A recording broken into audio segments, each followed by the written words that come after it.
জাপানি ভাষার নামটা কি আসলে? জাপানি ভাষার নাম হচ্ছে নিহঙ্গো।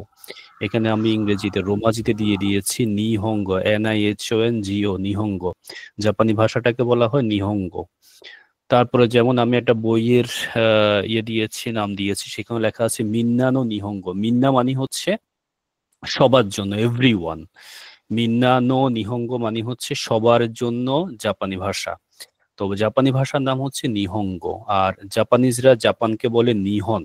হ্যাঁ, এটা আমরা পড়েছি জাপানি ভাষায় লেখার পদ্ধতি। আমরা পড়েছি তিনটা ভাবে অক্ষর আছে, বর্ণমালা আছে। একটা হচ্ছে হিরাগানা আছে, আর একটা কাতাকানা, আর একটা হচ্ছে কাঞ্জি।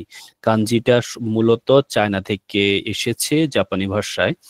এরপর আমরা পড়েছি এখানে স্পেসিফিকলি যে বর্ণমালাগুলো আছে, আসলে এমনটা কোনো বর্ণমালা নাই। এরা সিলেবাল অনুযায়ী মূলত পড়ে। যেমন স্বরবর্ণ, যেমন হচ্ছে ভাওয়েল, যেমন আছে আ ই আ ই আহ, এ ই আই ও ইউ, ঠিক তেমনি ওরা এখানে পড়াশোনা, আমরা এভাবে উচ্চারণগুলো করতে পারি।